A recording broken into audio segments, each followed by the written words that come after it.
Hai, welcome back to another episode of I Lost It at the Movies. Dan hari ini kita kedatangan Tika Panggabean, aka Botik. Hai Ken, hai Yeay. semuanya yang nonton. Hari ini tanggal 15 September, 3 hari setelah Ratu-Ratu Queens release. Iya. How are you feeling, Ance? Aduh, berbunga-bunga. Cie. Nggak, sebenarnya lebih kepada lega akhirnya. Kerja kita bersama setahun yang lalu, rilis juga gitu. Terus melihat responnya sih tentunya seneng banget, yaitu tadi berbunga-bunga lah. Flowering bahasa Indonesia, bahasa Inggrisnya terlalu literally ya, berbunga-bunga gitu loh. Seneng aja gitu, orang-orang udah mulai banyak, jadi dari hari pertama launch tuh udah banyak yang nonton sampai sekarang katanya udah nomor 1 di Netflix. Puji Tuhan. Tapi emang bagus banget dan maksudnya aku ngelihat dari syutingnya behind the scene dan sekarang akhirnya ngelihat udah ada di tayang di Netflix dengan format begitu kayak aku aja ngeliatnya puas apalagi Botik dan yang lain-lain. Iya sih, jadi ya kan? apa ya? Aku juga nonton lagi terus aku jadi yang keinget lagi tuh masa-masa kita lagi syuting, ngapain aja nih hari ini sebelum syuting adegan ini kita ngapain gitu. Terus aku jadi mikir apa ya, ya itulah hasil kerja sama yang baik ya dari semua lini gitu loh. Semua memberikan usaha dan hatinya yang terbaik gitu loh untuk ngerjain produksi ini. Walaupun panas-panasan sebulan di luar. Kalau aku seneng panas-panasan. Iya nyari matahari malah waktu itu kan kita selalu. Anyway, so I'm really happy untuk ada Botik di sini terus mau ngobrol-ngobrol karena menurut aku Botik itu icon. Maksudnya dia musician juga gitu dan dia karirnya udah lama banget, udah berkarir lama banget. Dan maksudnya sampai sekarang masih sustainable dan menurut aku dengan Ratu-Ratu Queens ini malah jadi peak lagi gitu. Karena Ance menurut aku karakter yang bagus banget dan itu kayak culmination dari peran-peran Botik sebelumnya dan ini kayak menurut aku bagus banget sih. Aduh, gitu. terima kasih ya Ken. Bener. Ya sebenarnya kalau dibilang kayak gitu, aku yang harus berterima kasih sih sebenarnya sama dari awal seperti Nirina pernah bilang kita juga nggak pernah nyangka kenapa kita bisa dipilih ya dari sekian banyak aktris misalnya orang-orang yang berpengalaman terus yang dipilih kita berempat gitu loh dan terutama dari 4 tokoh ini kenapa gue bisa ke bawah ya karena kalau ngomong soal acting tuh Happy, Nirina dan Asri itu udah senior banget buat aku gitu loh. Jadi aku mengucap syukur banget lah, terima kasih udah dipercaya. Terus waktu filmnya kelar terus sekarang dibikin series masih aku bisa aja kan diganti orangnya atau diganti ceritanya. Tapi Eddie, Lucky dan juga Netflix tuh masih konsisten dengan yang pertama. Aduh terima kasih. Nah karena lucunya aku waktu nonton Ratu-Ratu Queens juga salah satu yang paling memorable untuk aku scene Ali dan Ance maskeran. Itu udah nyangka dia sih kan emang. dengan masker pandanya dengan Ance dengan persona yang galak big boss tulisannya di depan kamar terus Iqbal di situ dan pakai masker panda. Itu lucu banget gitu dan aku maksudnya ngelihat itu aku nggak tahu maksudnya aku ya kita dengerin Project Pop aku nonton ngeri-ngeri sedap segala macam tapi aku nggak pernah tahu personality-nya Botik gimana gitu dan untuk ngelihat pertama kali impression actingnya Botik jadi Anca itu kayak cocok banget jadi di kepala aku tuh udah kayak Botik tuh Anca dan pas ketemu ternyata kayak personality-nya se-warm itu jadi kayak beda banget sebenarnya gitu kan. Nah dan menurut aku di Ratu-Ratu Queen series itu akhirnya ngeluarin sisi vulnerable-nya Anca yang maksudnya kita akhirnya ngeliat dia itu persona big boss-nya itu karena nutupin sesuatu ya. Iya gitu maksudnya sakit luka yang dia pendem. Maksudnya seseorang yang merasa kalau kelemahan itu tuh sebuah karakter flaw. Sedangkan maksudnya karena dia nggak mau aja kelihatan lemah untuk anaknya dan untuk orang sekitarnya kan gitu. Tapi akhirnya di Ratu-Ratu Queens dia pecah gitu kan. Terus itu kayak sangat nge-humanize karakter Ance sih menurut aku sih. Nah ini Andri Chung berarti yang harus diberikan ini ya kredit bener. Dia bisa membuat karakter Ance setuju. seperti itu gitu loh. Itu sih salah satu maksudnya kayak my most positive criticism dari Ratu-Ratu Queens gimana semua karakter ini tuh dapat spotlight, dapat backstory yang akhirnya ini manusia utuh gitu loh akhirnya di Ratu-Ratu Queens terus semuanya rata ya, seimbang gitu loh. Jadi kita jadi tahu banget sisi lainnya dari Ance, dari siapa, Cinta, Biah dan highs-nya, Marty. lows-nya, peak, low paling rendahnya itu kayak semuanya kelihatan. Anyways, nanti aku mau lanjutin ngomongin tentang role Botik di sinema selama ini. Tapi mungkin sekarang aku pengen get into your film picks.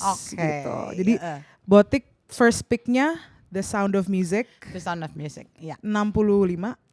Nah itu justru ya aku berkali-kali nonton film itu tapi suka nggak ngeh itu dibikinnya tahun berapa. Tapi aku pikir mungkin sekitar kayak tahun 60-an segitu ya. deh. 60-an kayaknya karena seingat aku 60-an itu akhirnya musical tuh udah karena production udah bisa warnanya udah ada segala macam udah memungkinkan production segede skala The Sound of Music tuh pasti 60-an sih. Iya.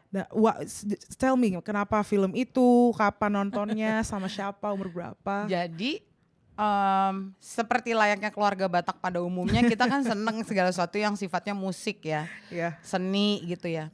Nah jadi yang aku ingat mungkin aku sekitar umur berapa ya 7 atau 8 gitu ya. Kita tuh sering main ke sebuah rumah sahabat jadi orang tua kita bersahabat gitu. Nah biasanya mereka tuh kalau weekend suka ngumpul terus bapak ibunya main joker gitu. Main kartu lah apa. Nah anak-anaknya nih gimana nih supaya diem gitu loh. Nah anak-anaknya sebenarnya hampir seumuran jadi kita main. Tapi kalau udah main kan capek ya. Sampai akhirnya diputerin lah film itu. Kalau aku gak salah itu dulu pertama kali nonton film itu masih pakai proyektor deh. Tahu proyektor nggak? Tahu dong. Kali kan di generasi kamu gak tahu proyektor ya. Pernah kok aku nonton proyektor. Iya kan? Jadi yang pakai layar gitu kan. Nah terus gak lama kemudian baru tuh keluar yang namanya video Betamax. Baru kita nonton pakai video. Nah aku nggak tahu waktu itu kan aku masih kecil banget ya kan. Jadi aku nggak tahu ini film apa gitu kan. Jadi karena mungkin dikasih ke kita nonton karena banyak anak-anak kecilnya. Memang kan di situ tentang satu keluarga besar yang punya anak-anak kecil ya. Jadi dipikirnya mungkin ini cocok untuk anak-anak juga. Family movie. Family movie. Terus aku nonton, terus aku nggak tahu kenapa aku seneng aja sama film ini. Dan ternyata mungkin senengnya karena film ini kan musikal ya. Namanya aja judulnya udah The Sound of Music. Jadi itu kayak langsung masuk ke dalam pikiran aku, ke dalam hati aku. Memorable banget gitu loh. Sampai setiap kita main ke rumah si temennya papa mama itu, sahabatnya mereka. Aku tuh kalau ini mau nonton film apa? Aku pasti mintanya The Sound of Music. Sementara aku anak bawang paling kecil, yang lain gede-gede. Mungkin mereka udah bosen ya, mereka pengen nonton yang rada remaja dikit, cinta-cintaan. Ya udah kalau mereka lagi nonton yang lain, aku nggak boleh nonton gitu kan. Nah giliran nanti, ya udah nih kasihan nih anak bawang satu, pasangin lagi film itu. Terus apa ya? Aku seneng aja karena mungkin lagunya ya. Ceritanya tuh ringan, sebenarnya ceritanya ringan banget. Tapi balutan musiknya tuh luar biasa sekali sih. Apa lagu yang mungkin aku tahu ya? Karena apa namanya? Kamu tahu lagu ini? Yang paling populer sih satu Edelweiss ya. Oh iya. Edelweiss. Sama satu lagi ada yang Though a deer, a female deer. Oh iya itu dari situ ya. A drop of golden For what it's worth aku sun. belum pernah nonton filmnya sih dan ini apa namanya? Aduh, I know it's my fault. Tapi I will watch it after this. Tapi ya itu bener aku ingat lagu itu dan yang Edelweiss itu yang mereka dia di tengah dikeliling anaknya kayak lagi dengerin gitu bukan? Betul itu. Sih se-iconic itu sih. Terus dia gitu pemandangannya juga kan mereka ngambil settingnya tuh di Austria ya, di Salzburg. Dan kamu tahu nggak gara-gara film itu salah satu bucket list aku adalah ke Salzburg. Dan pada suatu hari tercapai tuh cita-cita aku ke sana, aku ikutan tuh tour The Sound of Music. Sampai sekarang masih ada? Masih ada. Wow. Tapi ternyata itulah polosnya aku. Banyak sekali scene-scene mereka yang dibikinnya bukan di sana. Bikinnya di Hollywood mungkin ya. Jadi pakai studio gitu. Tapi kita waktu tour The Sound of Music itu jadi dia banyak establish. Jadi kayak kastilnya tuh ada, tapi mereka cuma establish, dalamnya mereka bikin gitu loh. Nggak, jadi kamu ngebayang nggak saking berartinya film itu buat aku tuh sampai gitu bucket list aku kalau aku udah gede aku mau ke Salzburg. Aku pengen tahu tuh Salzburg kayak apa, Salzburg itu di mana, aku nyari, di Austria ternyata. Oke, aku mau ke sana. Dan ternyata akhirnya kesampaian. Dan orang kalau ke sana tuh mungkin pengennya apa, aku nggak. Pokoknya yang pertama kali udah aku cari dari Jakarta adalah tour The Sound of Music. Kita sampai ke gerejanya, tempat ada satu setting gereja di tempat mereka nikah. Terus di dekat situ ada restoran dan emang ternyata makanan khas mereka apa ya waktu itu kayak semacam apple pie gitu, apple strudel. Gitu, sampai sebegitunya aku dan kemana-mana ya. Terus di situ kan ada satu lagu judulnya Favorite Things. Raindrops yang gitu, raindrops on roses and whiskers on kittens gitu. Itu lagu menjadi penyemangat aku apabila aku lagi sedih, aku lagi sebel. Kan dia kata-katanya and I simply remember my favorite things and then I don't feel so bad. Jadi kalau aku lagi bete dari dulu, aku nyanyiin lagu itu udah kayak mantra gitu. And I simply remember my favorite thing. Aku langsung gitu. Sepengaruh itu film itu buat aku. Tapi maksudnya kalau aku My Favorite Things itu malah aku dengerin rendition jazznya. Iya, itu banyak. Iya kan, itu di Christmas playlist pasti ada. Tapi segitunya maksudnya kayak The Sound of Music berarti impactnya powerful banget sih. Iya. Untuk musical dan juga untuk maksudnya cinema in general gitu. Maksudnya musical kan kadang-kadang banyak banget orang tuh yang remarknya aku gak suka musical gitu.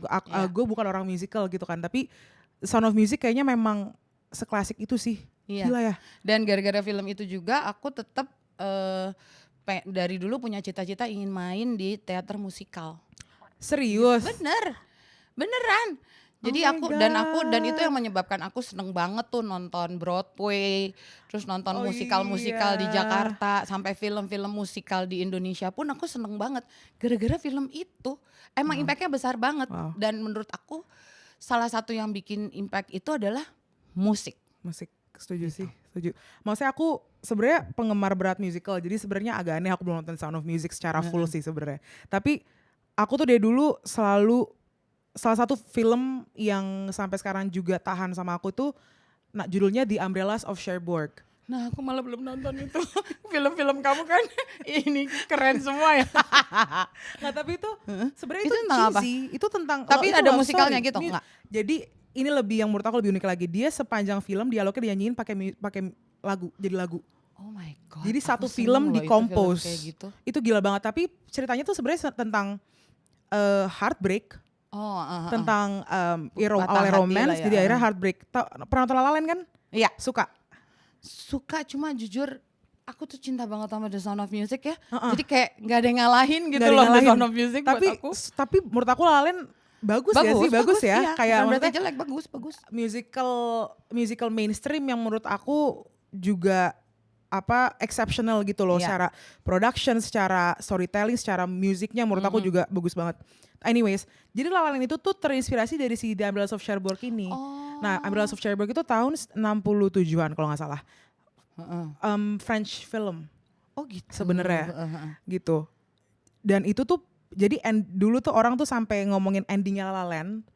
Endingnya La La Land itu kan heartbreak kan. Mereka nggak jadi bareng kan. Iya. Nah itu tuh sebenarnya ending seperti itu tuh banyak di film-film Prancis. Sedangkan jadi dulu kan penonton pada kayak gila, gue pengennya mereka bareng gitu kan. Tapi si sutradaranya ya enggak, lo nggak ngerti karena ini gue tuh emang kayak nge-honor si film yang gue suka ini gitu. Jadinya emang musical tuh, makanya aku si Umbrellas of Cherbourg, si La La Land itu tuh juga di aku juga stay banget dan maksudnya musical dulu aku selalu ngomongin kalau di kelas tuh ngomongin musical a blend of reality dan fantasi. Itu yang kayak cuman ada di musical. Makanya kenapa aku selalu fascinated banget dengan genre musical, karena itu se-magical itu. Se-magical itu karena gimana caranya lo bisa ngegabungin realita dan fantasi dalam 2 jam atau 3 jam atau maksimal 3 jam. Gitu dengan gambar yang menurut aku kayak holy shit, kok bisa magical banget sih dunia gitu. Tapi ceritanya kadang-kadang heartbreaking. Kayak The Sound of Music kan tadi Butik cerita ada loss-nya. Ada sebenarnya bapaknya itu belum dealing dengan griefnya dia sendiri gitu kan. Terus anak-anaknya ini 7 anak yang sebenarnya kehilangan sosok ibu. Makanya jadi nakal-nakal. Tapi lewat musik gitu akhirnya dibuat jadi it's about love again gitu. Itu menurut aku powerful banget sih musical. Emang makanya akhirnya terus kadang-kadang aku mikir gini, emangnya segala sesuatu di hidup ini kalau ada sentuhan musik itu jadi beda. Right. Dan musik tuh kayak ekspresi aja gitu loh. mau marah pakai musik orang demo-demo mengkritik sesuatu hal sampai mengkritik pemerintah pakai musik. Jatuh cinta pakai musik, kehilangan apalagi pakai musik. Gitu loh. Jadi kayaknya kenapa aku begitu seneng sama The Sound of Music ya sama seperti yang kamu bilang tadi ya. Unsur musiknya kuat banget gitu loh. Dan bener aku tuh yang gila ya dia bisa bikin cerita ini. Sebenarnya kan gak usah pakai musik ya. Tapi dia bisa bikin lagunya, ininya gitu loh. Dan maksudnya bisa sampai Botik salah satu bucket listnya mau ke tadi tempat Salzburg. Iya, untuk bisa ngelihat asli tempat yang mereka syuting itu menurut aku efek dari si fantasinya dibuat di film itu, se-magical itu kayak maksudnya ya aku sampai sekarang pengen banget ke si Cherbourg ini padahal Cherbourg itu di studio gitu tapi pengen banget ke sana untuk kayak datang aja pengenin makan di restoran yang tempatnya mereka berdua nangis gitu misalkan gitu doang as simple as that. Anyways betul. Itu sih musical dan the thing dari dulu kenapa orang bilang kayak kalau ngambilnya cinema studies gitu walaupun aku kan suka musik kan gitu sebenarnya suka banget musik tapi ngomongin tadi kenapa musik tuh suatu yang magical kayak almost bukan kayak nggak bisa kita pelajarin kayak sinema gitu karena sinema kan kayak ada kamera, ada editing, semuanya tuh banyak teknikalnya gitu kan. Maksudnya kalau musik itu sesuatu yang menurut aku untouchable gak sih? Kayak it's a mystery gimana itu bisa keluar dari si songwriter itu. I mean you would know kan maksudnya Botik musisi. Gitu. Tapi kan akhirnya antara sinema sama musik tuh nyambung ya. Nyambung. Dan sinema lebih indah tanpa lagi. Scoring, iya kan? Jadi lebih kayak gitu lagi, gila banget. Kalaupun dia bukan film musikal misalnya, tapi scoring tuh berpengaruh banget kan gitu loh. Baik mau filmnya genre-nya apapun harus ada musiknya gitu loh. Kalau misalnya diem aja gitu, even kalau film Charlie Chaplin tuh film bisu ya, tapi kayaknya ada musiknya ya. Musiknya dominan kan makanya kan. Benar. Jadi sebenarnya justru kalau Ken tuh bisa nyanyi, bisa main gitar, terus sekolahnya sinema udah pas. Tapi itu makanya kalau film tuh bisa dipelajari sampai kayak gitu kalau musik tuh emang dipelajarin gitu cara main musik tapi untuk keluarnya bisa nada-nada kayak gitu kayak masih misteri dan bener digabungin sama film itu jadi ini banget ya magical. Masterpiece ya magical udah nggak tahu lagi kayak nggak bisa diukur gitu. Bener. Anyways terus aku pengen move on ke Sore. Oke, Sore Your second pick kan Sore gitu. Tell me kapan nontonnya pasti kemarin pas keluar ya kan? Terus aku penasaran sih karena nanti kita ngomongin my thoughts tapi aku pengen tahu kenapa film ini karena emang ini kan orang kemarin populer banget gitu semua orang ngerasa maksudnya ini film masterpiece di sinema Indonesia gitu kan. Untuk Botik kenapa bisa sekena itu sih basically? Nah jadi kalau The Sound of Music aku nonton berkali-kali ya sampai hafal lainnya. Kalau Sore aku nontonnya 2 kali. Jadi nonton pertama tuh waktu diundang sama Yandi aku nonton. Jujur sama semua penonton kayaknya ya. Begitu keluar kita bingung. Masih mencerna. Ini film kemana ya? Tapi bagus. Tapi apa ya?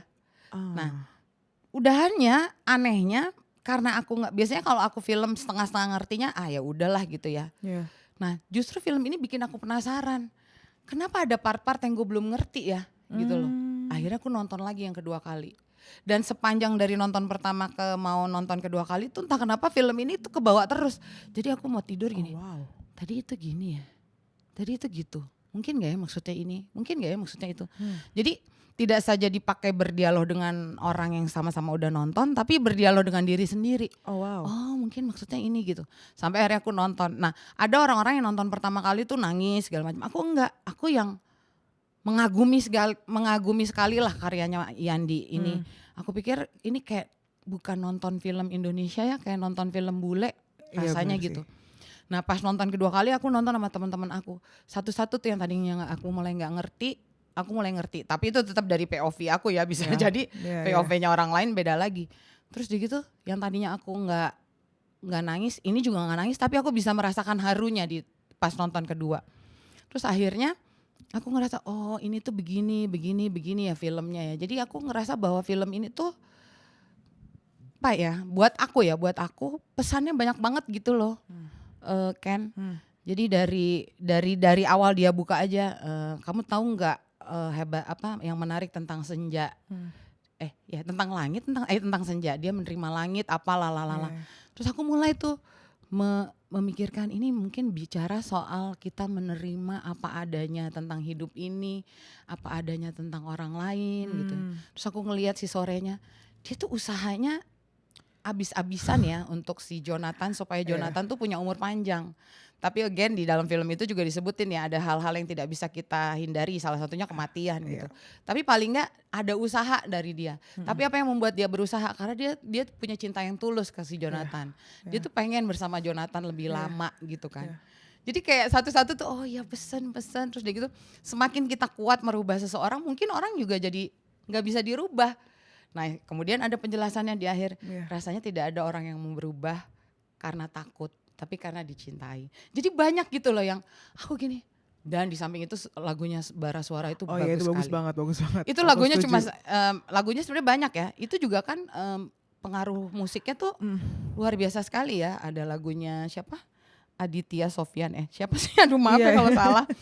Terus sampai yang gongnya sih lagunya Bara Suara itu. Iya itu betul sih. Gitu, aransemennya bagus, liriknya bagus, notasinya bagus, pas banget, kawin banget sama betul. filmnya. Jadi itu kayak berbekas banget buat aku Ken. Terus kayak aku tuh ngelihat yang iya ya ternyata kadang-kadang menerima apa ya, bersosialisasi dengan orang tuh kayak kompleks tapi juga simpel. Asal ini prinsip-prinsip ini ada gitu ya. Menerima apa adanya, konsistensi, memaafkan ya kan. Terus udah gitu apa namanya, mencintai dengan tulus yang kayak gitu-gitu. Jadi aku tuh kayak waktu kayak nanya film terakhir ya, mungkin film yang terakhir banget aku tonton bukan Sore, tapi Sore tuh yang berbekas banget. Aku sampai sebenarnya punya rencana nonton yang ketiga kali. Cuma waktu itu kemarin-kemarin tuh nggak dapet kan waktunya ya. Sekarang udah tinggal 1 bioskop kali itu. Masih ada? Masih ada. Selama itu lama banget sih. Lama banget. Gitu. I mean tadi pas Botik bilang produksinya kayak produksi bukan Indonesia, itu maksudnya aku juga pas nonton kayak memang kerasa sih bahwa itu produksinya top notch gitu, maksudnya bagus banget. Terus dari scoringnya juga aku, salah satu yang aku bilang ke teman aku, scoringnya gue suka banget sih. Itu benar-benar maksudnya ngewarnain filmnya udah kayak layer apa, udah kayak film kedua. Gimana ya, maksudnya lagu musiknya itu sinematik gitu, sinematik banget. Musiknya sendiri udah kayak film ya. Udah kayak film gitu. Jadi pas ditaruh ke filmnya lagi nambah efeknya tuh gila banget. Tapi aku setuju, pas aku awal-awal nonton, pas sebelum aku nonton, abangku udah nonton duluan gitu kan. Terus dia bilang, abang suka gitu. Tapi aku udah denger ada opinion yang lain, ada yang gak suka. Karena mereka merasa kayak, ini si Sorry-nya ini gak ada agency terhadap diri dia sendiri gitu. Dia masa karakter ini dibuat cuman untuk menyelamatkan si Jonathan gitu. Kita nggak tahu dia tuh maunya apa, kita nggak tahu sebelum Jonathan tuh dia siapa gitu. Jadi benar-benar kita nggak ada karakternya kurang pendalaman lah kalau emang bisa dibilang kritisismnya kayak gitu. Tapi pas dari abang aku perspektifnya, dan dia udah married gitu ya, maksudnya udah punya keluarga, dan ini sangat make sense dengan perspektif yang dia punya. Dia bilang ya itu cinta gitu kan, maksudnya ya that is love, makanya what else do you want me to say gitu. Mau kamu ada berargumen tentang tapi karakternya gini, kadang-kadang ya itu kalau menurut dia dengan mungkin dia where he is right now in life, dia udah bisa bilang begitu. Sedangkan kalau aku dan teman-teman aku, kita share opinion, kita agak aduh kesel lagi gue sebenarnya nih, gue pengen tahu sebenarnya Sore tuh siapa dan gimana ya gitu. Dan fungsinya dia selain untuk menyelamatkan Jonathan tuh apa gitu. Kita kesel sih. Mungkin untuk menyelamatkan dirinya sendiri. Iya, jadi kayak gitu-gitu. Nah, teman-teman aku malah ada yang lebih sederhana, mereka gini, gue nggak ngerti. Ini cerita juga sebenarnya kan sederhana ya, tapi kenapa dibikin serumit ini gitu. Ya itulah namanya seni ya. Betul. Namanya kreativitas seorang penulis dan ekspresinya seorang sutradara dia. Ya. Nah kalau tapi karena film ini juga kadang-kadang kan kita kalau misalnya seneng banget sama satu film, kita pasti bersedia untuk berdebat dong. Karena film ini film ini juga mengajarkan ya udah lu terima aja kalau orang nggak suka, itu masalah selera. Jadi itu juga ke bawah, oh ya lo nggak ngerti ya, gue nggak suka. Apa sih? Gue bingung kenapa lo bisa suka banget. Mungkin ada keinginan untuk mendebat, tapi udah gitu nggak tahu kenapa gara-gara film ini gue gini, iya sih nggak apa-apa kalau lo nggak suka, kita juga nggak bisa maksain gitu kan. Itu seperti halnya si senja terhadap langit itu, ya udahlah kan semua orang punya seleranya sendiri-sendiri. Aku berpikir gitu. Sebenarnya itu, maksudnya itu, ini side note tapi one of the things yang aku pengen lakuin sama podcast ini sebenarnya ya. Oh kamu minta diminum, oke? It's okay to have different opinions, it's okay to have different taste. Ya karena ya nggak mungkin kita semua sama taste. Kalau nggak seru dong. Bener. Ya kan? Justru menurut aku satu hal yang tidak bisa diperdebatkan dalam hidup ini, adalah masalah selera. Setuju. Ya kan? Setuju. Kalau selera kan enggak, lo mesti coba ini rendangnya dari rumah makan A nih paling enak. Enggak, menurut gue rumah makan B yang enak. Lu mau kayak apa, jambak-jambakan ya dia tetap suka itu. Kita mau bilang apa gitu kan. Makanya kemarin waktu aku tuh nulis tentang sore sebenarnya. Maksudnya aku nulis, aku kirim ya coba ya. Aku tuh mempertanyakan gitu, maksudnya ini tuh tentang kesel lah aku maksudnya, karena aku lumayan pendidikan cinema studies aku itu banyak fokus ke karakter cewek gitu, ngelihat gimana karakter cewek itu di portray di suatu cerita gitu. Dan di sore ini aku agak punya problem karena aku ngerasa gila. Dan ini kita udah banyak banget menyaksikan sih, maksudnya at least dari generasi aku mungkin kali ya yang lebih vokal gitu, yang maksudnya kita selalu bilang kita nggak ada waktu untuk ngurusin cowok yang nggak bisa ngurusin diri sendiri gitu. Dan di cerita ini kan begitu kan, ini kayak mungkin dan maybe kenapa ini paling lebih relate sama milenial karena milenial dan di atasnya gitu, karena ya itu dari education dan dari cara kita vocalize gitu kan, kita vokal banget. Kalau angkatan aku yang kayak man child, ya kan, lagu Sabrina Carpenter keluar man child gitu kan, maksudnya we're not gonna think about having a relationship with man child gitu, karena why we're gonna waste our time, kita nggak punya otonomi kalau kita berhubungan dengan cowok yang nggak selesai dengan dirinya gitu kan. Karena yang aku kesal banget nih ngeliatnya ya, yang pas dia patah-patahin rokok pertama, aku tuh pas nonton kayak kesian banget, lo nggak tahu ya kalau mau suruh stop perokok untuk merokok tuh nggak bisa, sayang gitu loh. Itu pertama. Terus dia ngurusin buang alkoholnya, nggak akan bisa. He's gonna find a way.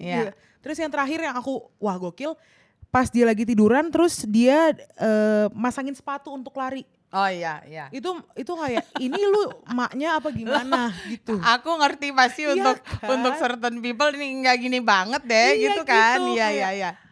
Nggak tahu ya, mungkin karena aku juga maksudnya bukan tipe partner yang begitu mungkin gitu. Jadi kayak ngeliatnya kayak ih serius gak sih lo gitu. Tapi I get tadi yang dari opinion abang aku itu yang dia bilang, maksudnya ya that is love. Kadang-kadang itu nggak bisa dijelaskan kenapa kita mau act that way gitu, karena kita saking desperate-nya untuk I wanna be with you forever. Dan itu caranya gimana pun gak tahu, ya udah I'm gonna do it gitu. That's why they say love is blind. You know what I mean? Tapi makanya aku juga melihat bahwa gini, ini salah satu pelajaran yang aku lagi-lagi dari POV aku ya, ketika kita usaha habis-habisan untuk sesuatu yang cenderung untuk memaksakan, itu malah kadang-kadang jadi nggak berhasil kan. That's why makanya si sore mati lagi ya. Ketika dia akhirnya udah berdamai, menyerahkan, ya udah deh. Tiba-tiba ya udah dia hilang, si itunya berubah dengan sendirinya. Makanya mungkin kemudian ada sedikit bukan penjelasan, ada line itu. Ya kalau orang ditakut-takutin tuh berubah hanya karena takut, tapi ada masanya dia akan kembali lagi gitu. Tapi karena dia merasa bahwa gue tuh dicintai nih, oh gue disuruh begini tuh gini ya. Dia tuh melakukan ini karena mencintai gue ya. Dia akan berubah dengan sendirinya. Mungkin itu sih yang aku tangkap. Mungkin aku nangkapnya juga sesederhana itu ya.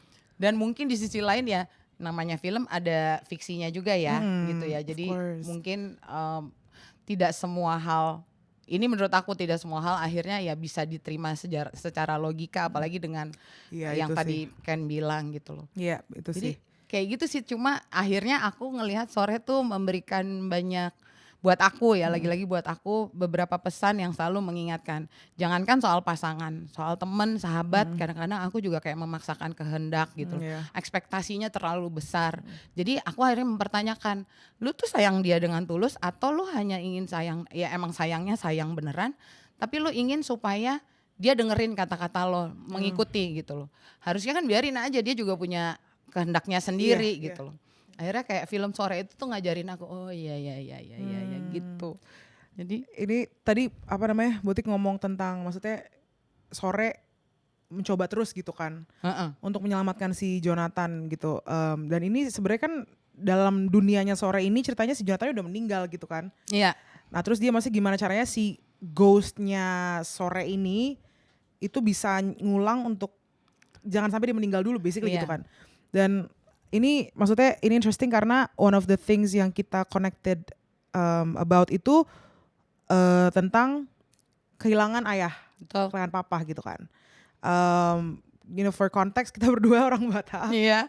Terus kalau dipanggil Boru kan dulu berarti. Iya.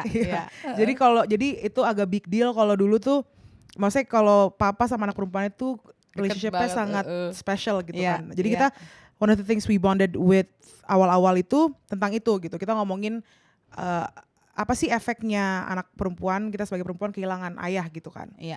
Dan tadi juga The Sound of Music ada ngomongin grief juga, dan ini sore, especially sore. Dan tadi Botik ngomong tentang ya ini sore itu tuh what do I need to do untuk bisa menyelamatkan dia gitu. Dan I wanna touch on this a little bit karena menurut aku saat awal-awal aku kehilangan, yang salah satu questions yang aku selalu nanya itu harusnya aku ngapain ya untuk nge-prevent death-nya itu. Jangan sampai tadinya kayak aduh what could I have done differently untuk ngerubah fate dia meninggal gitu kan. Itu kan pasti come up gak sih gitu. Botik ngerasa yang sama gak? Bener, kurang lebih seperti itu juga. Jadi waktu film sore ini keluar ya, aku juga mikirnya gitu. Kan sebenarnya ada 3 anggota keluarga aku yang udah meninggal ya. Satu bokap, satu kakak ipar yang cewek, kakak ipar aku cewek, dan satu suaminya kakak ipar which is abang aku. Nah kalau kakak ipar aku sama bokap tuh memang udah divonis kanker.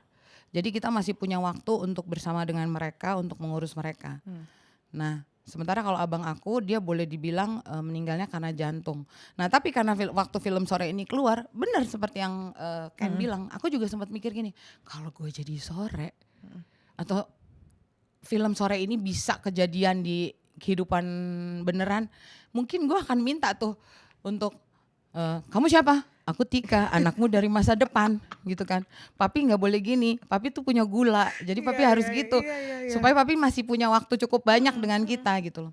Itu sama, aku juga mikirnya gitu. Karena emang dulu tuh aku selalu berpikir kalau ngelihat ada orang yang kehilangan keluarganya, kehilangan orang tuanya, aku selalu berpikir enggak ini gak akan terjadi pada gue. Same. Ya, iya aku juga merasa iya gitu. Kan? Aku nggak pernah ngira sih. Iya. Mungkin pemikiran yang sangat polos dari seorang anak kecil atau anak remaja gitu ya. Sampai begitu aku udah kuliah masih berpikir seperti itu. Waktu aku udah kerja, udah mulai makin dewasa tuh baru kepikiran. Oh, berarti someday bisa dong bapak ibu gue atau siapa hilang dari hidup gue. Nggak mau ngebayanginnya gitu. Sampai akhirnya hari itu datang gitu loh.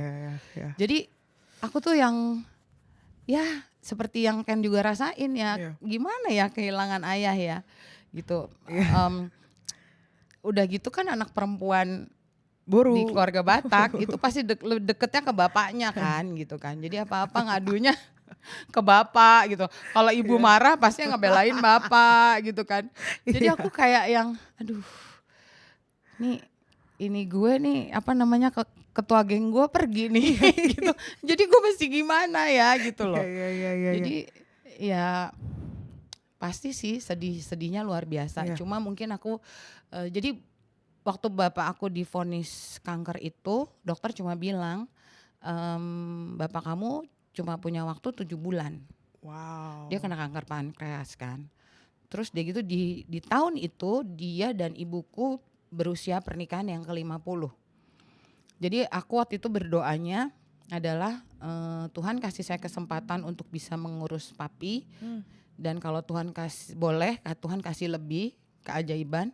Dan yang paling sederhana juga adalah dia tahun ini 50 tahun pernikahan nih Pak Tuhan. Boleh nggak kasih kami kesempatan 4 anaknya ini untuk bikinin sesuatu buat dia. Dan ternyata Tuhan kasih. 50 kita sempat merayakan ulang tahun mereka yang ke-50, pernikahan yang ke-50.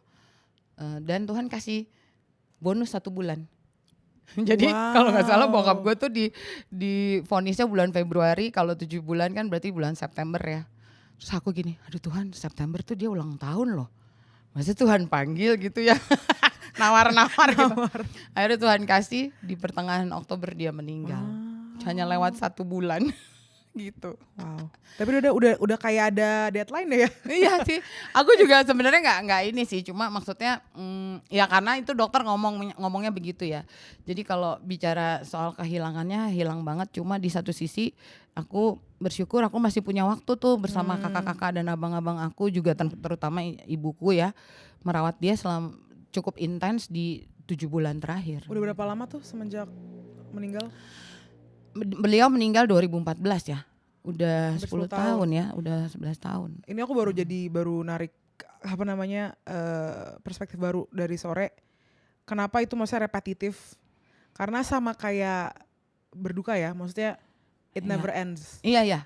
Itu bener. Yang kayak makanya kenapa mungkin aku pas nonton tuh agak gemes sebenarnya, kayak capek deh, kesian lo Sore gitu kan, maksudnya udah cukup semua orang banyak yang gitu ngomong gitu kan? ya mati lagi udah, dia gitu. Gemes udah gak sih gitu loh. Tapi itu I guess poinnya dari yang di Lawrence, maksudnya untuk ngasih tahu emang it never ends. Ini dan capek banget sebenarnya untuk kayak setiap saat. Iya. Paling ada nih berapa jam nggak inget, terus tiba-tiba ingat, dan itu sehari nggak mungkin nggak inget, pas nggak tahu, at least for me ya. Iya.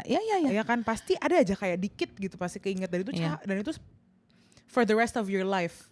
Jadi kalau bokap akhirnya aku udah bisa lebih lega lah gitu ya. Maksudnya lebih karena kita dikasih waktu cukup banyak ya. 7 bulan itu untuk mengurus dia. Nah, kalau mau lebih ngomongin yang soal kesedihan yang repetitif tadi itu, kalau ngomongin abang aku. Karena abang aku sore ini dia masuk rumah sakit, kita anterin dia rumah sakit, kita tinggalin dia, besokannya hari Minggu aku lagi siap-siap mau nengokin dia. Itu aku udah digedor-gedor. Lo lagi mandi ya, buruan deh ke rumah sakit sekarang. Wah, perasaan aku udah gak enak, bener dia meninggal. Justru itu lebih menyakitkan karena waktu aku dengan dia gak banyak. Nah, ini yang lebih di satu sisi kehilangan abang aku ini yang bisa lebih mirip sama Sore kehilangan Jonathan. Jonathan di situ sakit jantung ya. Ini juga itu aku langsung kebayang loh. Kalau gue bisa jadi Sore, gue pengen balik tuh. Abang aku suka minum manis, suka ini, suka playing dokter buat dirinya sendiri, itu pasti gue udah enggak. Atau paling sederhana gitu loh adalah kalau bisa memutar balik waktu seperti Sore, izinkan aku punya waktu lebih banyak lah, seminggu lebih banyak buat dia, habis itu dia pergi. Jadi akan ada lebih banyak lagi kenangan menjelang dia pergi gitu loh. Iya. Gitu. Dan benar kata Ken, kalau setiap orang nanyain soal abang aku, sedih itu datang lagi. Aku sempat ada masanya setelah dia meninggalnya 2017 ya, 3 tahun setelah bapak aku meninggal. Itu aku ditanyain tentang abang aku cuma jawab sekalimat 2 kalimat terus aku mengalihkan pembicaraan. Karena terlalu sakit buat aku. Kayak Ance. Iya, bener. Iya, terlalu sakit buat aku, bener Ance banget. Terlalu sakit bahwa ngebayangin dia udah gak ada. Iya. Karena waktu bokap meninggal, kita semua berharap dia yang menjadi pengganti bokap dong. Karena dia kakak paling tua. Ternyata dia hanya dikasih Tuhan umur 3 tahun setelah bokap meninggal, terus dia yang pergi. Jadi aku tuh gitu. Terus dia kalau datang ke rumahnya gitu, lihat foto-fotonya aku cuma gini. Aku langsung ngapain? Ance banget beneran, Ance banget. Ance loh, Ance bahkan gak jawab kalau ditanyain. Iya. Diem. Bener, itu Ance banget. Karena aku ngerasa, ini kalau diajakin ngomong soal dia, either aku akan gak bisa jawab atau aku pecah. Nangis dan ini gitu loh. Gila. Berat juga ya. Jadi ya tadinya ternyata ya maksudnya gitu, kembali lagi masalah waktu sih ya. Kalau bokap masih dikasih waktu untuk memaksimalkan waktu yang sisa waktu yang ada. Nah, abang aku kan enggak. Iya, benar.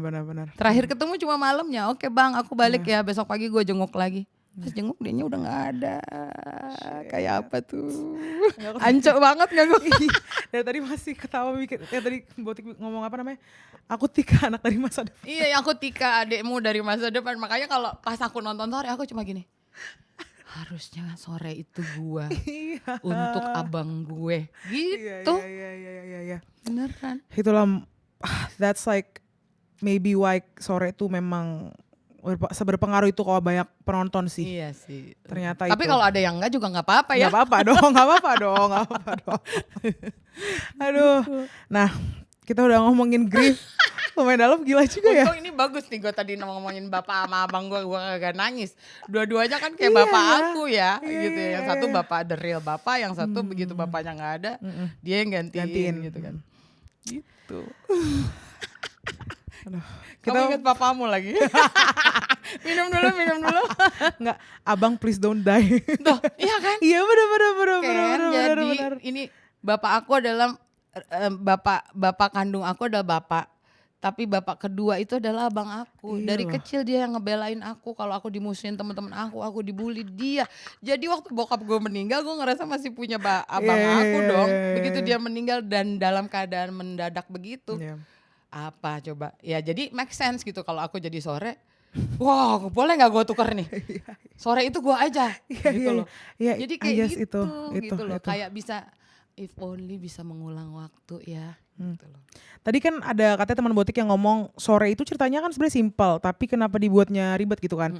I guess yang aku mau point out sebenarnya kalau tanpa kita sadarin film-film yang bagus ya, film-film yang berpengaruh itu, yang berbekas itu sebenarnya dealing with universal emotions, universal feelings gitu loh. Maksudnya hal-hal yang semua orang pernah ngerasain dan penonton tuh bisa menempatkan diri dia tuh di layar itu gitu kan. Iya, benar. Dan Sore ini kan sebenarnya memang simple banget tentang loss gitu, tapi gimana caranya filmmaker ini bisa mengekspresikan renungan dia dengan loss itu sendiri lewat film Sore ini gitu kan. Dan itu ya Sore hasilnya dari filmmakernya yang di Lawrence gitu. Jadi aku kadang-kadang suka berpikir pada saat dia bikin Sore, awal dia dapat ide terus dia kembangin tuh apa yang ada dalam otak dia. Aku bingung. Sebenarnya lagian maksudnya balik lagi mungkin nggak tahu ya, buat aku sesimpel adalah bahwa ini tentang unconditional love, tentang yaitu loss, tentang berdamai dengan dengan keadaan gitu ya. Tapi kan Yandi membuatnya kayak seolah-olah buat aku ya seolah-olah nih dibikin kompleks, tapi justru di situ intinya kan usaha yang berkali-kali gitu loh. Ini kayaknya waktu yang tepat untuk aku move on ke karir kali ya. Oke. Aku tuh penasaran banget soalnya karena tadi Botik ngomonginnya musical itu yang happy, maksudnya childlike wonders gitu, film tentang family gitu. Terus abis itu Sore ngomongin tentang grief gitu kan. Terus banyak dan Botik ini meranin mama-mama banyak banget, mama Batak gitu kan. Di Ngeri-Ngeri Sedap Botik meranin mama yang ada di tengah-tengah konflik besar dalam keluarga, penyayang tapi diapit dengan patriarki yang buat peran ibu tuh lebih banyak dituntut dan jarang menuntut di Ngeri-Ngeri Sedap. Nah di Induk Gajah Botik meranin seorang mama yang single mom, ya kan? Kayak di Ali dia nyoba untuk ngejodohin anaknya. Dan akhirnya anaknya menikah dan peran ibu ini tuh nggak berhenti bahkan setelah anaknya udah punya keluarga sendiri gitu. Betul. Nah di Ali dan Ratu Queens dan di Ratu Queens sekarang yang tadi aku bilang single mom yang ujiannya berat tinggal di New York, city yang sangat tough, tapi harus bertahan demi anak perempuannya yang masih kecil. Dan maksudnya ini realitanya beda-beda gitu sebenarnya, tapi at its core perannya itu tuh ibu yang sebenarnya ngutamain anaknya dan keluarganya gitu kan. Kalau misalkan aku tuh penasaran aja sih kalau lagi approach peran-peran ini gitu, gimana Botik bisa paham banget dinamika anak dan ibu yang beda-beda itu dan kompleksitasnya dari anak dan ibu dan overall dinamika berkeluarga gitu. How do you do it so well gitu? Basically. Masa sih? Kalau aku tuh selalu merasa bahwa peran sutradara tuh besar sekali untuk aku sih. Bagaimana mereka, apalagi kalau untuk Ngeri-Ngeri Sedap dan Induk Gajah, kalau Ngeri-Ngeri Sedap tuh Benedion ya. Kalau Induk Gajah tuh adalah Aco, Mukhatli Aco, dia mereka sutradara sekaligus penulis. Jadi mereka tuh kayak udah tahu aja pengennya tuh si Mak Domu tuh seperti apa, si Mama Uli tuh seperti apa. Mereka memberi gambaran yang cukup jelas buat aku. Jadi aku tinggal mencoba mengembangkannya gitu loh. Nah kalau misalnya Induk Gajah gitu ya, Induk Gajah tuh Aco ngasih tahu ini begini, terus aku ngembangin. Nanti kalau misalnya ada yang miss, Aco akan ngembaliin lagi ke tracknya. Tapi Aco juga memberikan kebebasan karena dia tahu aku orang Batak. Dan itu latar belakangnya orang Batak kan. Gimana sih orang Batak? Tapi sebenarnya orang Batak atau bukan ya, namanya seorang ibu yang sangat takut anaknya jadi perawan tua kan, kita bisa lihat kesehariannya gitu loh. Atau pernah terjadi juga pada diri aku, mungkin ibu aku nggak pernah push aku, tapi orang-orang misalnya tante aku, ih kapan nikah, kasihan orang tua mulai yang gitu-gitu kan. Jadi penyerapan itu dari kejadian-kejadian sehari-hari aja gitu loh menurut aku. Begitupun dengan waktu mungkin yang sedikit menjadi lebih PR justru ketika aku jadi mak domu, karena anak-anaknya udah gede, ya kan. Terus dia gitu. Konflik yang ada di dalam keluarga itu sendiri belum pernah aku alami dan belum pernah aku lihat. Tapi dengan membaca skenarionya lalu berdiskusi dengan Bene, ya aku mencoba ini begini nggak pengembangannya, gini nggak yang lo mau. Terus Bene bilang iya, dan Bene itu termasuk orang yang kurang lebih membebaskan. Maksudnya membebaskan tuh dalam artian ya segitu. Ya ini kurangin sedikit, ini tambahin sedikit gitu. Jadi dia nggak terlalu yang lo harus gini gitu loh, nggak. Dia pengen melihat juga aku bagaimana aku cara mengembangkan semuanya. Jujurly aku tuh semua berkembang itu dari memang skenario yang mereka buat, termasuk juga Ali dan Ratu-Ratu Queens, dan sekarang apalagi Lucky kan sering dia benar-benar ngasih kebebasan. Dulu pas di Ali pertama kali aku nanya, Lucky di bagian ini aku tuh Anja tuh harus gimana gini. Lucky memberikan arahan, tapi selebihnya tuh Lucky tuh kayak yang ya udah kembangin aja gitu loh. Malah Lucky kan sering dulu yang pas Ali dan Ratu-Ratu Queens aku ingat banget tuh. Nih, ini ada line begini. Kalau menurut kamu gimana line-nya, ada yang kurang? Ada yang gini, lu kayak gitu. Terus aku begini, beneran nih gue suruh. Karena kan ada juga sutradara yang emang pokoknya itu yang ada di skrip itu harus itu gitu. Kalau Lucky kayaknya juga memberi kebebasan gitu kan. Jadi aku juga nggak ngerti sih Ken, maksudnya kenapa itu bisa begitu. Maksudnya kalau aku jarang observasi, tapi mungkin pakai feeling dan logika aja gitu loh. Kalau misalnya orang kayak Ance gitu, Ance adalah orang yang kehilangan suaminya, yang selama ini bergantung sama suaminya, terus tiba-tiba suaminya nggak ada. Aku ngebayangin aja orang yang kita sayangin, yang tempat kita bergantung tiba-tiba nggak ada, pasti rasanya begini nih. Terus aku coba taruh di situ, ternyata approve by Lucky. Oke. Terus sama halnya juga dengan Induk Gajah, dengan Ngeri-Ngeri Sedap gitu loh. Kurang lebih seperti itu sih. Atau kalau misalnya ada sih sedikit-sedikit kayak Mama Uli di Induk Gajah tuh, sifat-sifat dia sebagai ibu tuh ada di ibu aku juga. Cerewet gitu ya. Jadi aku lihat ini kayak si Mami nih, kayak si Mami. Oh ya gue ambil sedikit dari si Mami gitu. Sebenarnya enaknya kalau kalau mungkin di Indonesia gitu kan, stereotipnya udah kental gitu kan, Batak begini, misalkan orang Padang begini tuh, walaupun sebenarnya orang mungkin kayak ya nggak bisa generalisasi, tapi at the same time sebenarnya itu nyata banget stereotipnya sih gitu. Jadi mungkin itu lebih mudah kali ya kalau Indonesia memerankan gitu. Kayak di Induk Gajah itu kan ibu-ibu Batak yang ada di Jakarta ya, dan itu sehari-hari dari waktu aku masih kecil, misalnya di HKBP gitu-gitu tuh pemandangan itu ada. Jadi aku ingat-ingat aja, oh iya si Inang itu kayak gitu ya, si Namboru itu begitu gitu. Jadi itulah pendekatan aku gitu. Ini lastly nih, kita sudah hampir sejam loh ternyata ngobrolnya. Serius? Iya. Gila. Oke, ini aku lastly nih punya question nih. Maksudnya kalau Botik itu kan icon lah menurut aku. Ini beneran nih. Icon nih, musician, performer, actor. Terus ya aku gak tahu sih, tapi mungkin satu-satunya marga Panggabean yang orang tuh otomatis kayak Tika Panggabean. Terus berkarir. Kan sekarang ada Ken juga, Ken Durasi Panggabean dong. Gak dipakai nih aku Panggabean deh ya. Pakai dong. Pasti orang-orang mikir kamu kalau gak adik aku, anak aku, ponakan aku pasti. Aduh. Terus berkarir di industri udah berapa tahun? Berapa puluh tahun kali? Ya kalau project popnya aja sih udah mau 30 tahun ya. Tuh. Project Pop 30 tahun. Kalau pribadi mungkin mau 35 tahun kan. Wow, ya. sih. Jadi udah jadi saksi perubahan waktu, perubahan orang-orangnya juga gitu kan. Dan sekarang maksudnya Botik masih thriving, masih sekarang Ratu-Ratu Queens the series gitu, dan Project Pop lagunya juga masih long lasting banget gitu.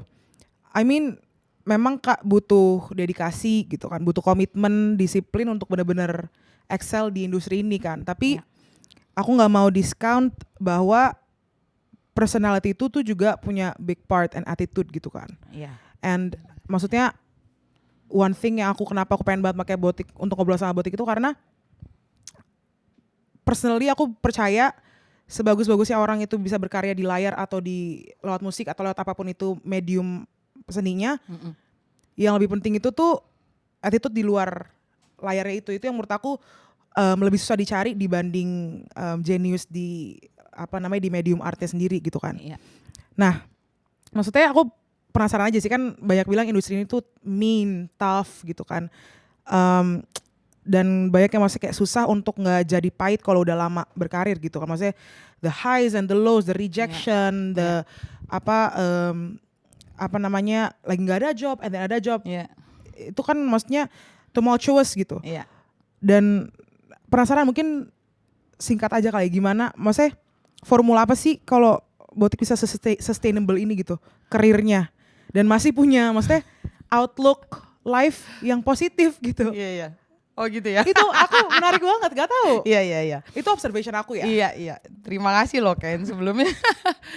Nih mungkin klise ya. Yang satu sih sebenarnya kalau menurut aku, gila ini klise banget ya, gue malu jadinya. Kok nampak malu ya? Ya menurut aku satu yang utama itu adalah kebaikan Tuhan saja ya, God's grace ya. Karena dia masih mengizinkan aku setelah berjalan puluhan tahun masih dikasih kesempatan lagi. Terus yang kedua, sejak aku masuk ke dunia hiburan ini, dunia seni ini, entah kenapa aku selalu berpikir itu kayak roda gitu loh. Jadi contohnya begini, di masa aku baru masuk ke TV dulu, terus kemudian aku diberi acara untuk jadi presenter, terus kemudian jadi MC, itu mungkin ada orang-orang senior yang tergeser oleh aku. Tergeser bukan karena mereka jelek, tapi hanya karena masalah waktu ya, masalahnya ini ada muka baru gitu loh. Jadi pada saat yang sama aku juga berpikir aku harus menyiapkan diriku, satu saat ada orang-orang baru yang mungkin akan menggeser aku. Bukan karena aku jelek, tapi karena memang kesempatannya untuk mereka gitu loh. Jadi aku kadang-kadang berpikir seperti itu, menyiapkan mental aja gitu loh. Dan bahwa kalau aku dari dulu dengan teman-teman berpikir di dunia seni ini kita bekerja gitu loh. Jadi efek kita menjadi terkenal, efek kita mendapatkan rezeki, berkat yang lebih banyak, itu adalah efek, dan efeknya itu tergantung pada hasil pekerjaan kita gitu loh. Jadi nggak ada yang, kalau ngomong attitude jadi yang kayaknya karena berpikir ini kan bekerja gitu loh. Dan yang lain-lain itu datang sebagai efek impact gitu loh. Ya karena kalau kita kerjanya bagus pasti kita dihargai dengan bagus juga gitu. Begitu juga dengan ketika kita menghadapi teman bekerja, mau itu kru, mau itu lawan main, mau itu siapapun. Kalau kita sama-sama bisa respect, intinya mereka juga sama-sama bekerja. Jadi nggak ada yang misalnya kita nih, aku dan teman-teman selalu berpikir gue bintangnya, dia cuma kru. Enggak, karena kita juga ini lampu gak nyala nih kalau misalnya gak ada yang ngerjain kayak kita kemarin syuting. Siapa yang mau naik-naik ke atas masang lampu terus gitu ganti lensa gitu kan. Jadi semua tuh orang punya part yang penting dalam sebuah project gitu. Jadi kayaknya kita harus sama-sama dan tujuannya adalah sama, dia bekerja, aku juga bekerja gitu loh. Cuma akhirnya karena aku di depan layar itu hanya efek aja, kenapa orang jadi lebih kenal aku gitu kan. Jadi kayaknya itu sih yang berusaha selalu aku tanamkan di dalam diri aku. Dan untungnya puji Tuhan aku punya teman-teman kayak di Project Pop, dulu senior aku di P Project, itu udah kayak nanemin itu juga, pokoknya lo gak boleh sombong ya gitu ya. Terjun ke dunia nanti, karena kita tuh bener-bener dari bawah banget kan, yang dari kampus ke kampus, yang tadinya gak dibayarnya cuma sama makan, begitu dapat duit cuma 25.000, yang gitu-gitu. Aku pernah nge-MC bertiga cuma dibayar 1 juta, dibagi 3 gitu kan. Mau nge-MC pinjem baju orang, selesai nge-MC nunggu angkot, yang gitu-gitu. Jadi kita selalu diingetin juga sama senior, jangan lupa yang itu gitu loh. Dan akhirnya berjalan dengan waktu ya gitu deh gitu. Dan sama tentunya jangan pernah berhenti. Ini kayaknya klise banget tapi benar gitu lah. Jangan pernah berhenti belajar. Kayak aku ketemu kamu Ken, terus kalau kamu ngomongin film gue gini, ya oke lah sekolah kamu emang sinema, tapi gue gini, aduh banyak banget hal yang gue nggak tahu ya gitu loh. Jadi kayaknya dari siapapun aku bisa belajar gitu loh. Terus ketemu siapa ya, Marsyanda waktu itu. Secara umur dia memang lebih muda dari aku. Tapi secara pengalaman berakting dia jauh lebih banyak dong dari aku. Jadi aku bisa belajar dari dia. Ya mungkin hal-hal sederhana seperti itu yang berusaha aku tetap lakukan secara konsisten, di samping kayak aku selalu merasa bahwa ya aku tuh nggak ada apa-apanya kalau nggak ada lawan mainnya, kalau nggak ada sutradaranya, kalau nggak ada krunya, kalau nggak ada yang bikin cerita, dan kalau nggak ada PH yang percaya sama aku, siapalah aku ini gitu loh. Aku mikirnya selalu cuma gitu aja sih. Ada this saying apa namanya yang sering dibilang I am not an island gitu loh. Maksudnya kita tuh bukan pulau. Iya, kita nggak bisa exist sendiri. Iya benar.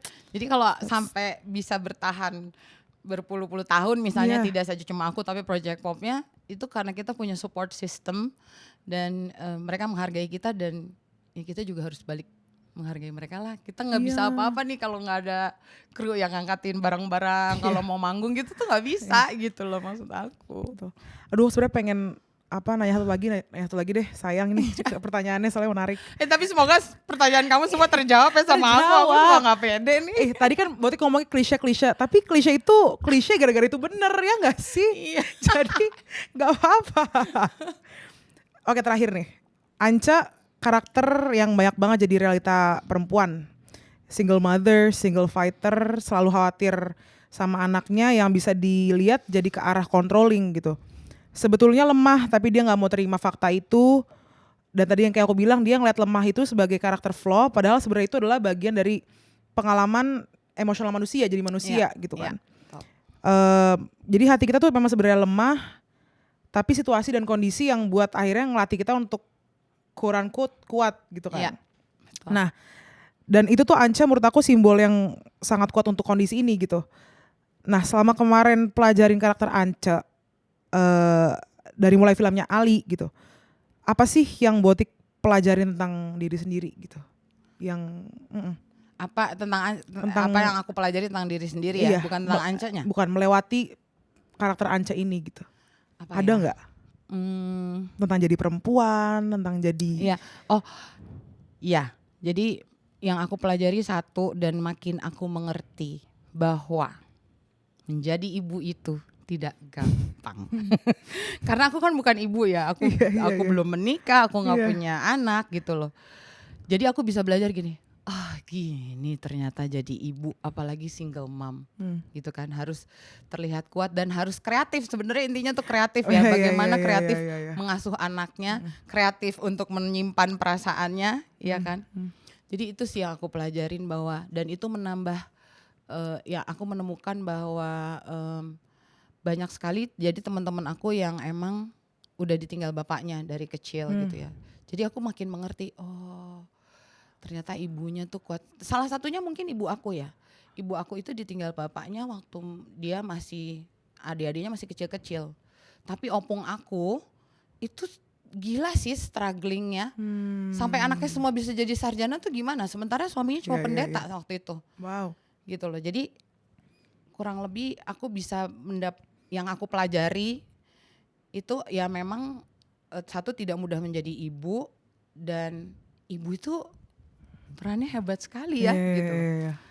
Kalau ibu udah bilang iya, itu bisa iya kejadian ya nggak sih gitu. Kalau ibu yang bilang enggak gitu. Bisa. Jadi dukungan ibu tuh sangat berarti. Terus dia gitu, jadi ibu juga mesti hati-hati ngomongnya, ya kan. Kalau dia ngomong yang salah, karena apa yang keluar dari mulut ibu tuh suka jadi kenyataan gitu kan. Makanya aku juga belajarnya dari situ. Oh gitu ya. Di sisi lain adalah gini, mungkin dalam kehidupan nyata aku belum berkeluarga dan mungkin nggak punya anak, tapi ya udah Tuhan bilang nih, gue kasih lo peran-peran yang lo punya anak supaya lo tahu tuh rasanya gitu. Jadi ibu gimana gitu. Jadi aku lebih makin bisa mengerti kalau teman aku ngomong, aduh anak gue ini gini. Ya udah lo sabar aja gitu. Namanya juga anak lagi berkembang, so tau kan. Padahal itu gue belajarnya dari Ance gitu kan. Karena Ance dikasih tahu, udahlah namanya anak mau akil balik, pasti banyak ininya. Tapi itu that's a great note to end this, gara-gara salah satu quote yang aku paling suka tentang film itu adalah tool for empathy. gitu. Jadi kita banyak berempati ya. Lewat film itu kita belajar berempati dari situ, dari film, dari buku gitu. Iya. Karena ternyata orang dengan looks-nya dia ada banyak cerita di belakangnya ya. Betul gitu, backstory apa segala macam. Dan kita bisa belajar tentang perasaan manusia ya lewat karakter-karakter di film ini. Betul. Itu karakter-karakter fiksi. Ya. Itu aku setuju banget. Ya, aku belajar banyak karakter makanya manusia itu cocok dari banget film. tadi. Anyways, well, thank you so much, Motik, for coming. Kendurasi Panggabean. Aku menyebutmu Kendur Panggabean sekarang. Seru banget. Aku yang makasih dan aku mohon maaf ya juga untuk netizen yang nonton kalau kok dia ditanya apa, dia jawabnya apa? Enggak gitu, gak ada. Sampai jatuh loh. Gue ngerasa ada yang kurang nih di belakang gue, ternyata ini jatuh. Well, yeah, thank you so much untuk udah making the time to come here. It's been a great discussion. Yes. And, Amin, semoga begitu. Iya, dan terima kasih juga Ken, aku dengan segala keterbatasan aku tetap diberikan ruang untuk ngobrol-ngobrol. Terima kasih banyak. Of course, my pleasure. So, well, yeah, that's it. Thank you guys for watching. See you.